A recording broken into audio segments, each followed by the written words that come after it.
boys and girls. Mrs. Plummery here, the science lady. Today we are in day 4 of the unit Sunny Days. I can investigate how the sun can be helpful and harmful. Today what we're going to need is some construction paper. A dark color works best. Some sunscreen. Okay, and the first thing we're going to do is we're going to fold the piece of paper in a third. So not quite half, but about a third. And I'm going to put a crease in it, like this. Okay, and on this side of the construction paper, I'm going to make a design with sunscreen. Now you can make anything you want. You can do circles or hearts or butterflies. Okay, I did some hearts. Okay, here we go. You want to use a lot of sunscreen. And what we're going to do with this paper is we're going to put it outside in a sunny location for about 2 or 3 hours. Let me give you a little tip. Put a rock or something heavy on it so it doesn't blow away. And while you're waiting, you are going to make a prediction in your science notebook. What do you think this paper is going to look like after 2 or 3 hours in the sun? Okay, boys and girls, I'm going to go outside and put my paper in a sunny location. See you next time. Hi scientists, Miss Staley here, ready to dive into our next exploration in the soil formation lab. In this lab, we have been learning about what soil is made of, and different types of soil. Now, there are lots of different types of investigations. Today, we will be conducting a field study. It's easy to remember what a field study is because it's when a scientist like you or me go outside, or what scientists call the field. The field can be anywhere that's not inside your classroom or the science lab. So when we conduct a field study, we will be making observations. Do you remember what observations are? Scientists make observations by looking carefully at things. When we conduct a field study, we will be observing both living and non-living things. Back in first grade, you learned about living and non-living things. Can you tell me, is soil living or non-living? I'm not going to tell you the answer to that question just yet. As we work through this lab, you will discover whether or not your answer to that question is correct or incorrect. You'll also be able to give evidence to support whether or not your answer is correct and whether or not soil is a living or non-living thing. So let's get ready to gather our soil sample. When scientists collect a sample, it means that they are only collecting a small part of whatever it is that they are investigating. Can you imagine what might happen if I tried to collect all of the soil that was outside? It would disrupt all of the organisms or living things that were in that environment. Plus, it would be really hard to carry all of that soil back here to the classroom. So instead of doing that, I'm just going to collect a sample or just a small amount of soil. To do this, we're going to need the following materials. I've got a bucket and a beaker to collect my soil sample. If you don't have those materials, you can collect your soil in a cup. When I get back to the lab, I'm going to need a paper plate and forceps. Forceps are used by scientists so they can explore things without having to touch them. If you don't have forceps, you can also just use a pencil to poke around in your soil sample so you can make observations and see what is in there. I also am wearing my hand lens. Can you remember what scientists use hand lenses for? One last thing before we go outside to collect our soil sample. Remember, anytime that scientists go out into the field, we must remember to be respectful of nature. If we come in contact with any organisms or living things, we will treat them with kindness and leave them alone. We also need to be very careful when we are collecting our samples. I'm going to try to stay away from very bushy areas where an organism may be hiding. Humans can be pretty scary to smaller organisms, and if I scare an organism that I come in contact with, it may try to defend or protect itself. So now that we have all of our materials ready and we know what to do to stay safe as we go out into the field, Let's head out there and collect our soil sample. All right, scientists, so as you can see, we're outside ready to collect our soil sample. Got my beaker and my bucket, so let's do it. All right, and I'm gonna get 2 scoops just because. All right, let's go back inside and see what we got. So we're back in the classroom and I want to share my soil sample with you. But how am I going to do that? I know some of you are learning at school and some of you are learning remotely. The way that I'm going to share my soil sample with you is to use a document camera. And this is actually something that your teacher can do as well. If your teacher collects a sample of soil, he or she can share the soil sample with both the scholars who are learning at home and those who are learning at school. Pretty cool, huh? So let's go ahead and take a look at the soil sample that I collected. Alrighty, so here we go. As you can see, I've got my bucket here with my soil sample and my paper plate and my forceps ready to go. Is there anything that you observe just right off the bat? I know that there are a couple of things that kind of stick out to me. I wonder if you notice them too. So to help you see a little bit better, I am going to zoom the document camera in so we can take a really close look at the soil sample. So what I want you to do now is I want you to explore your own soil samples, whether you are at school or you are at home. And I want you to observe whether or not you find some of the same things that I found in my soil sample. I predict that you are going to find some different things in your soil sample. Can you guess why I am making that prediction? Think about that and we will talk about it next time I see you. Take care. Hey Jack, are you ready to do some science with me? Okay, let's go. Hey scientists, welcome to my backyard. Here is our stream table that we are going to build. So this is a stream table. I have my stream table on the first level of the stage, and I've made sure that the plug is closed. So the first thing I'm going to do is pour in some water. I have 500 milliliters of water, which is approximately 2 cups of water. I'm going to pour that in the bottom end of it. Okay. And then I'm going to make a little island with some sand. I just have some sand that I had left over from actually a sandbag during hurricane season last year. I'm going to use some of that. You could use sand, dirt. I'm going to make it about halfway down. It's going to be a long, thin island.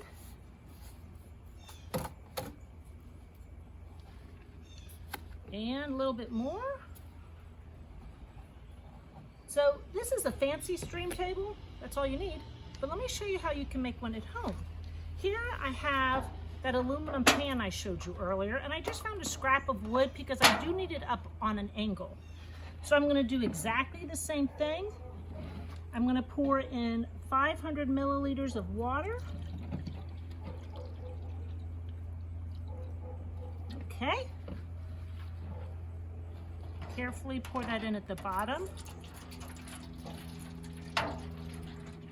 Depending on the pan size, you may want a little less. I'm going to take sand, like I did before, make my island. For my home version, I probably should have used a little less water, but that's okay.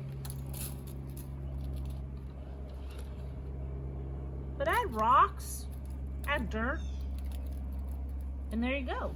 These are the 2 versions of our stream table that I've made. Alrighty, so we have our 2 stream tables set up. Now I want to focus on the role that wind plays in weathering and erosion.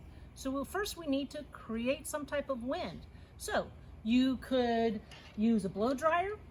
I found a dustpan. You could use another type of fan, but I have something even more fun for today. This calls for my safety goggles. Are you ready?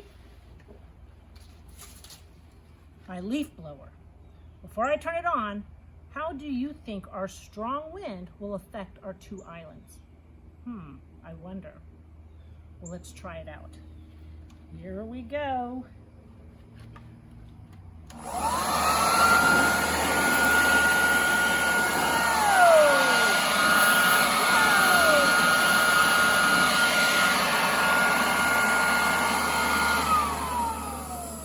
What did you see happen? Look closely. Both of my islands have totally changed their shape and made a mess in the meantime. Interesting. How do you think and where do you think this would occur in nature? Mr. Height here, your favorite scientist. And whoa, don't worry, I'm not in the river. I'm standing on a rock. So I'm not in the river. So I'm safe. I'm okay. But yeah, pretty cool behind me. Hey, we're talking about resources. So what kind of natural resources do you see behind me? Can you identify any natural resources? And can we use any of these resources for energy, things that we might use as energy sources or other types of sources? So take a minute and think about what's behind me and what kind of resources those items appear to be. Cool. So actually today I'm going to give you a little tutorial on our build a city model. It's a virtual lab, which is kind of cool. You'll be able to build like a city and using some different resources, you can see how to power that city.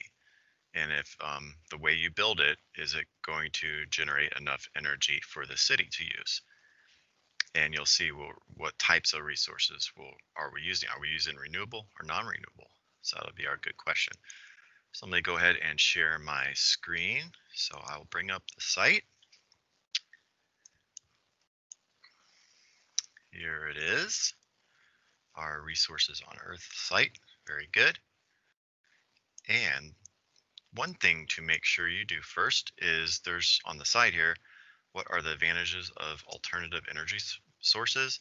That's some really good content building. So make sure you read through this piece here, this text, lots of good things about renewable, non-renewable resources. So really good things. You can jot some notes down, some important notes to help you remember and have a discussion. There's also some vocabulary as well that you can note. And then there is a procedure right here for this virtual lab. But I'm going to go ahead and actually run through it so you can actually see it and see how to do it. Again, you should have your science notebook out to take notes and things like that. Also, you should have a recording sheet for your cities that you build and test out. And that might be through a Nearpod, or your teacher might have given you a page to put in your science notebook, or you could make the table in your science notebook. But here we go. So one thing you definitely want to do before you start building your city, go ahead and when you go to the reference tool, you'll see the different types of energy. I would definitely read through these first and a little bit more understanding of the types of energy that you could use to power your city. I would definitely do the first four. I wouldn't really mess with biomass. That's not one we're really going to go into. I would definitely just focus on solar, wind, hydroelectric, and geothermal. And you can go back to those at any time while you're doing this virtual lab. So that piece is there for you. And you can see the different components. Here's the meters down here, which are very important because these meters will tell us how did we do when we built our city. So the first one is expense, like money. So we want to make sure our energy source, whatever we're using, doesn't cost a lot.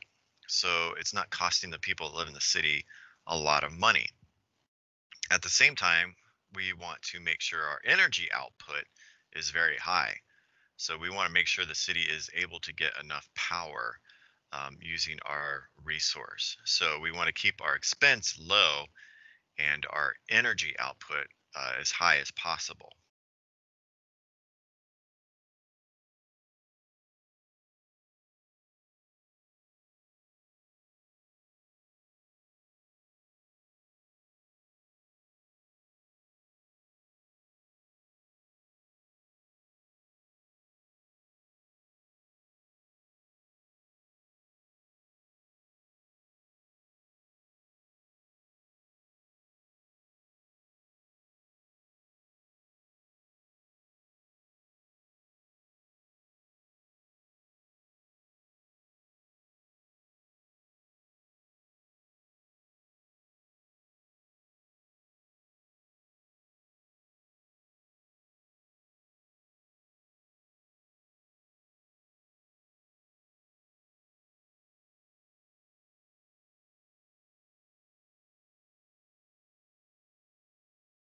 Hi, second graders. This is Miss McClure, and I'm outside in my backyard today to teach you a little bit about how to read a rain gauge and how to read a thermometer.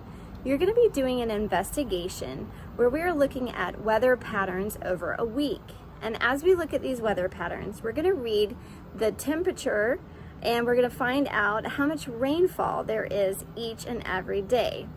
Now, I've created my own little weather station here in my backyard. And as you can see, there is a thermometer and there's the rain gauge. Now notice right now we don't really have a lot of rain in the rain gauge. And the temperature, it basically says that it is about 100 right now. So it's very hot outside. And even this thermometer is in the shade. We want to make sure that we put our rain gauge and our thermometer in a place where it's not going to get overheated and the top part of the rain gauge is not blocked so that the rain can go into the rain gauge. You want to make sure each day you dump out the water after you read it so you can get an accurate measurement and it's not the water from the day before or the rainfall from the day before. And each day when you come out, you want to make sure you read the temperature and read the rain gauge at the same time. So that way you get some accurate measurements. You're going to get a chart, and up at the top it's going to have some thermometers. Each day you want to make sure that you're putting the correct temperature on the correct day. Remember, we're going to read in Fahrenheit instead of Celsius because we live in the United States.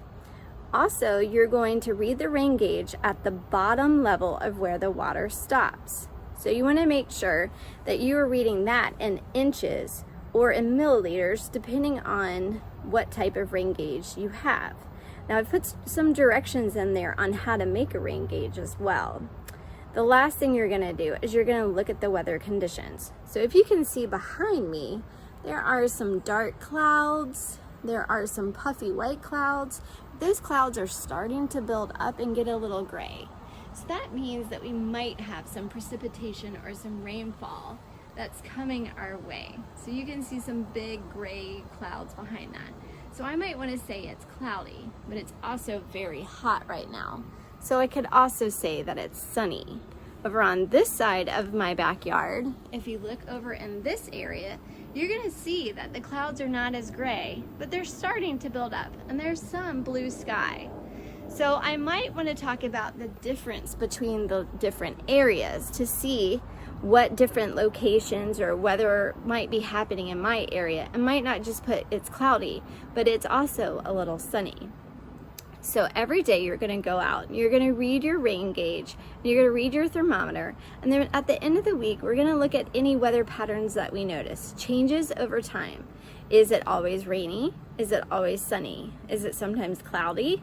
What are the things that we're noticing? Now, since it's summertime, we're going to notice that there are going to be some really hot temperatures. I'm out here sweating right now. And we're also going to notice that there are going to be some days of rain and some days that it's dry, depending on how many thunderstorms that we have. At the end of the week, let's think about what weather patterns we noticed. I hope you enjoy this investigations and become a local meteorologist. Remember, you can use websites or you can watch local TV stations to see if there is anything out there that helps you predict what kind of weather conditions we're going to have. You can watch my husband on Bay News 9. Watch Brian McClure at night starting at 7 o'clock to get your local weather forecast.